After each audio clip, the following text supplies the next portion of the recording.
Bien, para completar entonces todo lo que hemos venido hablando de diabetes, tanto la parte de diagnóstica como terapéutica, hablemos un poco de lo que son las complicaciones en el paciente diabético, con un enfoque esencialmente terapéutico para no hacerlo tan cargado, que es al final lo que nos interesa que se lleven ustedes de esto. Bueno, la enfermedad diabética, y como ya ustedes saben, la diabetes ah, puede hacer estrago absolutamente en cualquier órgano o sistema. Hay complicaciones agudas, hay complicaciones crónicas. Complicaciones agudas es la cetocidosis, el estado hiperosmolar, los estados mixtos, que ustedes lo verán luego cuando vean problemas en emergencias médicas. A nivel de la enfermedad cardiovascular, neurológicas, al fondo de ojo, renal, a nivel inmunológico, a nivel gastrointestinal, y a nivel, por supuesto, en el sistema nervioso periférico.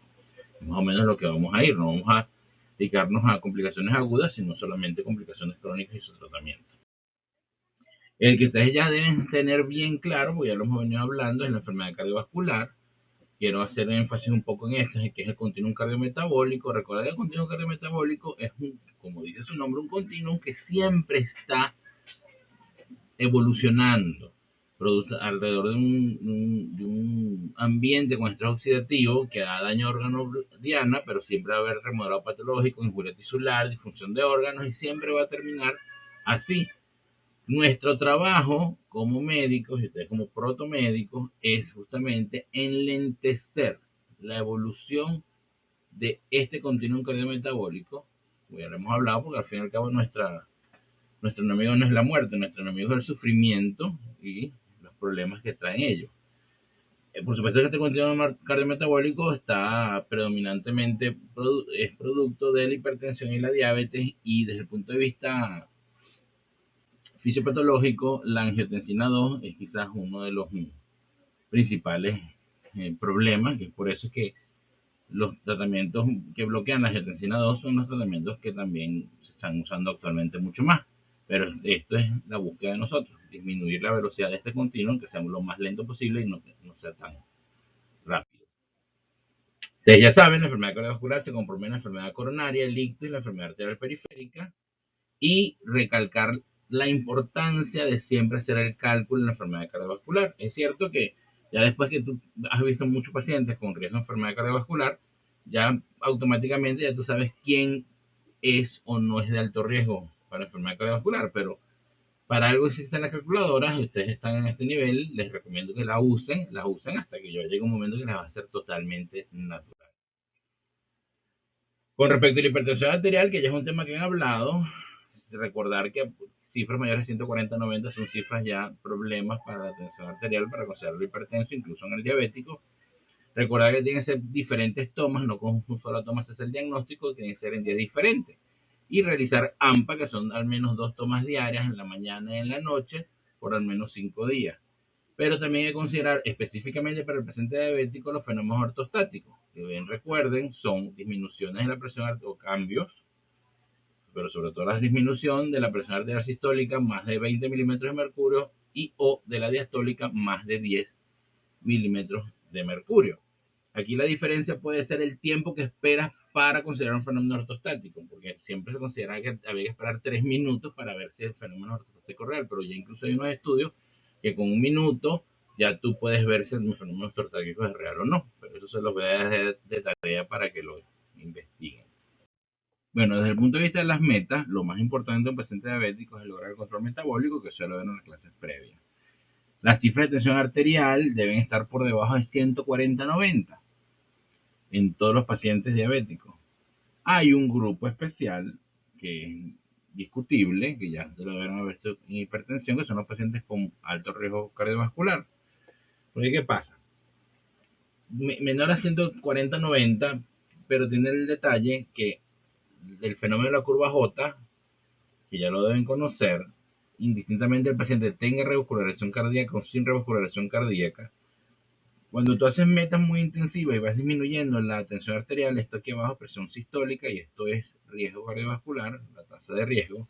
A medida que van disminuyendo la presión arterial sistólica, va disminuyendo el riesgo, pero llega un momento en que entra en un valle y luego cuando baja tanto comienza a ascender el riesgo cardiovascular, al igual que si estuviera hipertenso. Entonces, a ver, ser demasiado intensivo en los tratamientos para el paciente hipertenso, para el paciente, sí, bueno, el paciente hipertenso, pero sobre todo el paciente diabético que se considera con enfermedad cardiovascular establecida, así no se conozca, puede llegar a ser un problema.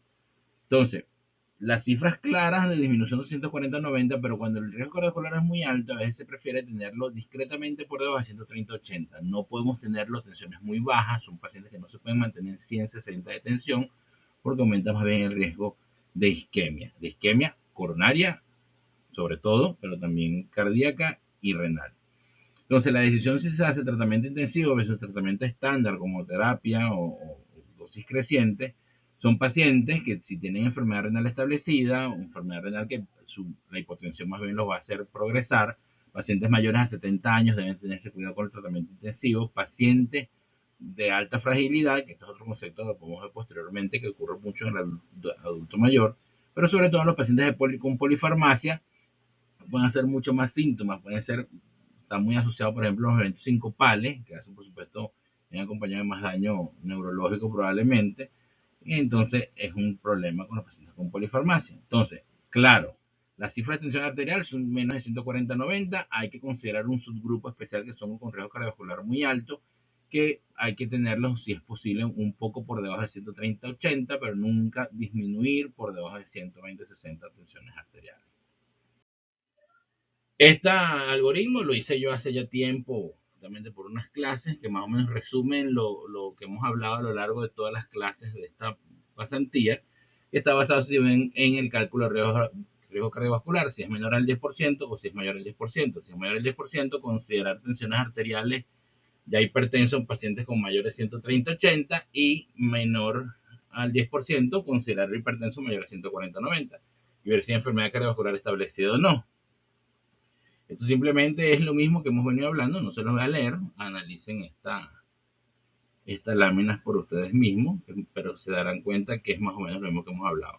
Aquí lo único que en este cuadro le falta, los pacientes con más de 130-80 con enfermedad cardiovascular establecida, tienen que entrar con estatinas antiplaquetarios, probablemente, pero y tratamiento con antihipertensivos dependiendo del valor de tensión arterial. Eso es un grupo aparte. El uso de estatinas, ya lo hemos hablado, pacientes menores de 75 años, tratamiento con moderada intensidad y alta intensidad con pacientes que tengan enfermedad cardiovascular establecida. Al final se resume el ATP4 en esto. Pero en los mayores de 75 años es un grupo especialísimo porque hay que ver el riesgo-beneficio y la prevención secundaria. Usarlo solamente en prevención secundaria porque en prevención primaria realmente no tiene tanto beneficio. Y estas son las dosis que ya conocen.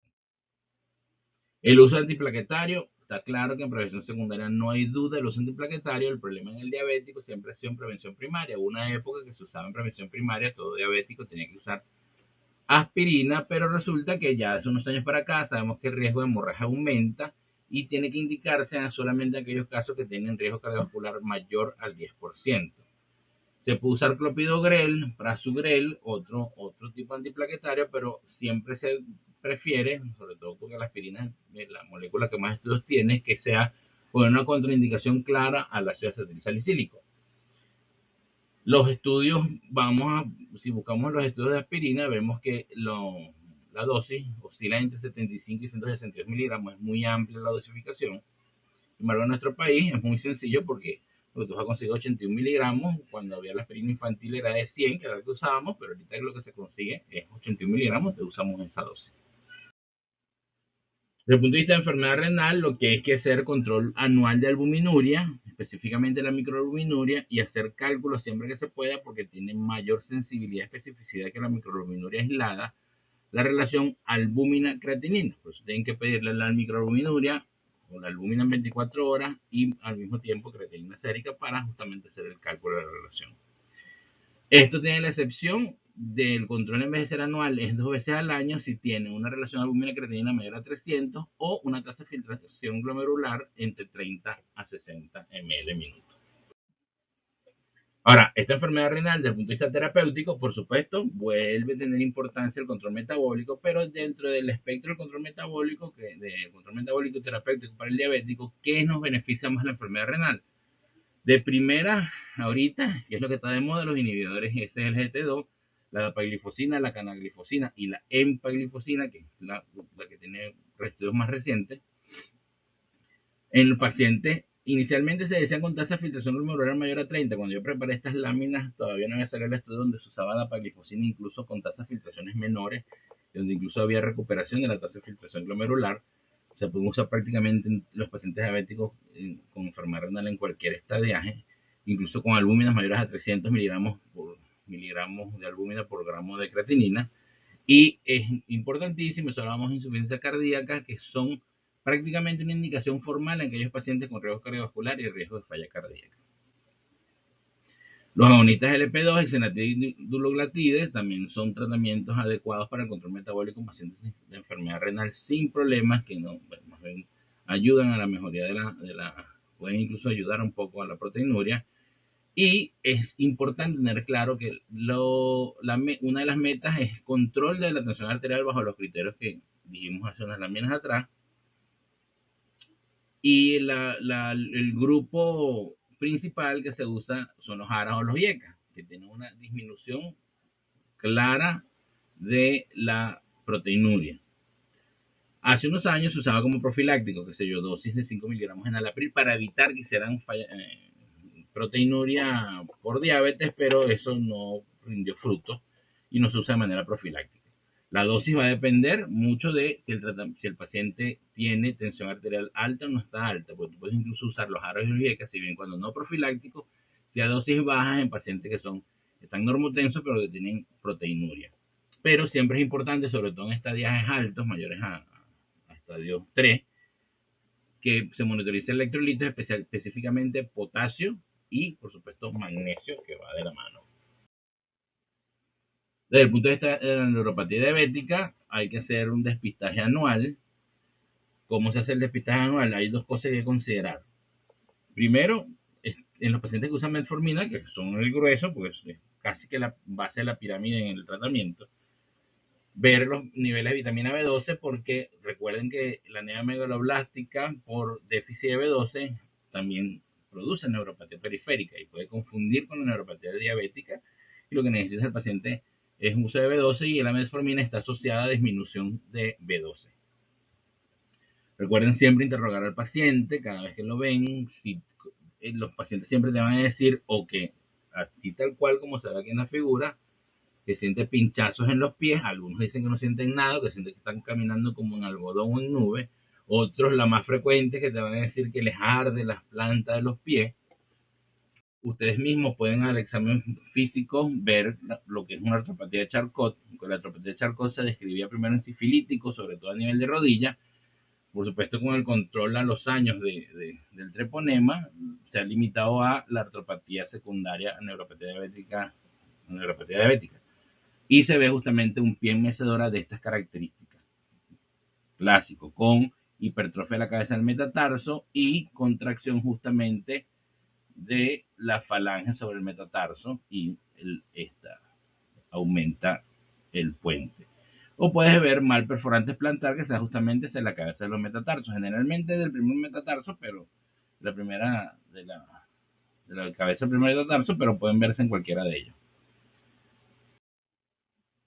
Parte del despistaje es hacer justamente sensibilidad vibratoria, ver la paliestesia en estos pacientes, que se hace con su diapasón de 128 Hz en estos puntos de las eminencias óseas, en la cabeza de la falange o justamente en las apófisis. Y el monofilamento de semen Weinstein, que se usa exactamente como se ve aquí, con esta flexión del pelo del monofilamento específicamente en estas áreas, y con los ojos cerrados el paciente ve si tiene la sensación de presión a ese nivel. Otra parte de la neuropatía diabética, pero donde es más autonómica, hay que interrogar si hay fenómenos de lipotimia, palpitaciones, disfunción eréctil, es muy importante preguntarla. Y si hay cambios en el hábito evacuatorio, extrema, si el paciente tenía un hábito evacuatorio y luego fue a estreñimiento, igualmente si va a urgencia, si le ocurrió urgencia evacuatoria, o si alterna estreñimiento con urgencia evacuatoria, que son las tres tipos de presentación.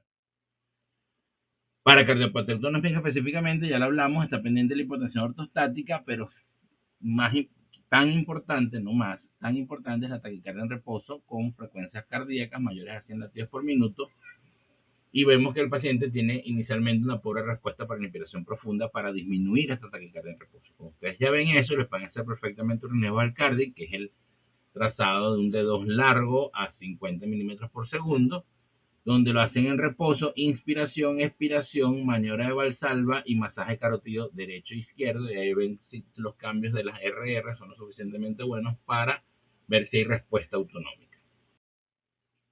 La neuropatía gastrointestinal ya la tocamos en las láminas atrás, pero también hay que preguntar llenura precoz y si hay meteorismo, nuevamente el estreñimiento de arreglo, urgencia evacuatoria, pero al unísono hay que descartar primero si hay patología gastrointestinal de base, no menospreciar el síntoma, pero una de las cosas que hay que preguntar si hay inicio de uso reciente de metformina. Aunque en un grupo de pacientes que inicialmente toleran metformina y luego la dejan de tolerar, a veces hay que retirarlo para hacer la prueba. Y también hay que ver si usa los agonistas GLP-1, el exenatide, por ejemplo, que clásicamente produce sobre todo llenura precoz. Justamente es parte de su mecanismo, hacer que el paciente se sacie antes por llenura precoz. Entonces el paciente lo puede comenzar a sentir y ustedes pueden asumir que es por una neuropatía diabética y es por el uso del agonista GLP-1.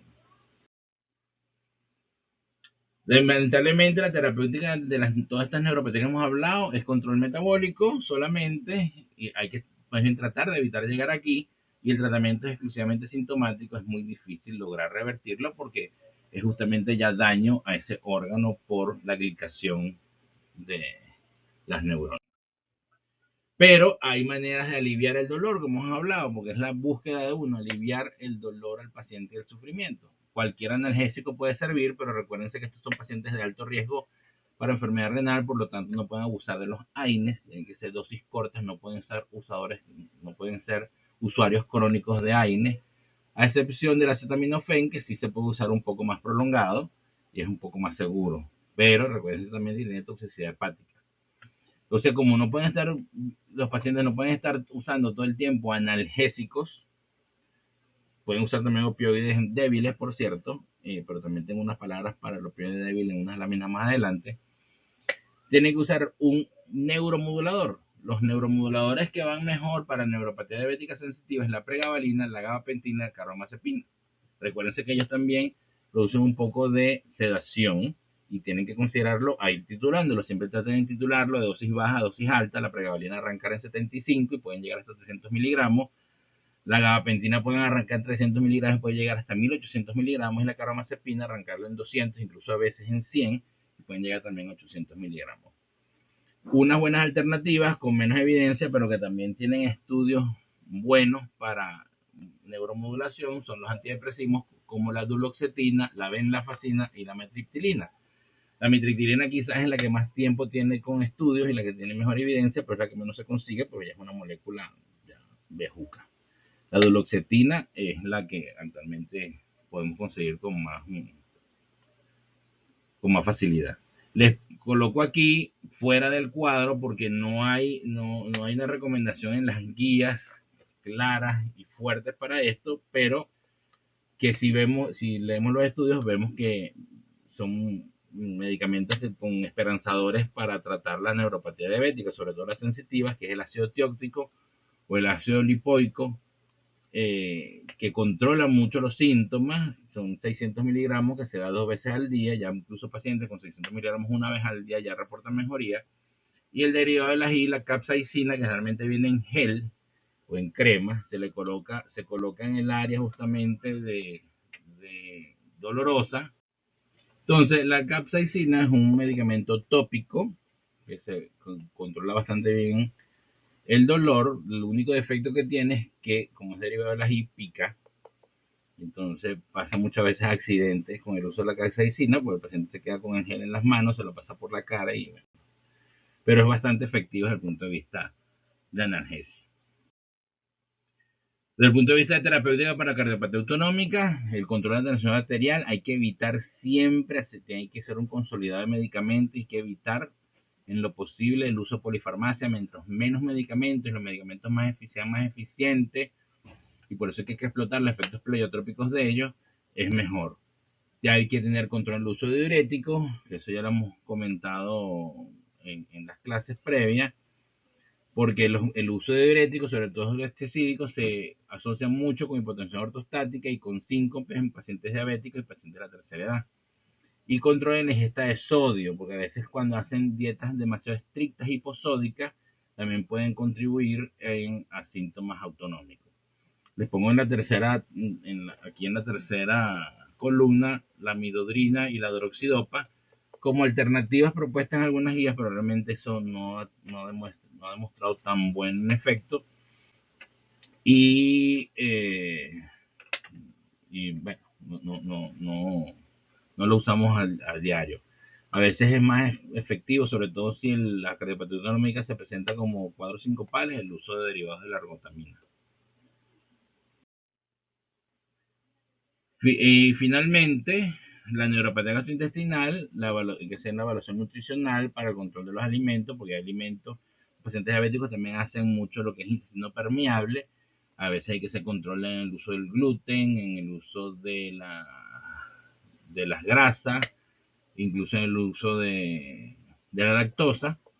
Hay que estar pendientes si dentro de la polifarmacia hay medicamentos con efectos gastrointestinales, que es algo bien frecuente. Nunca lo olviden, porque a veces el problema está allí. Aquí está el comentario del opioides, porque a veces hay pacientes diabéticos que por neuropatía diabética ustedes le comienzan opioides débiles y resulta que comienzan a hacer estreñimiento y es secundario al opioide. Parte de lo que les acabo de decir.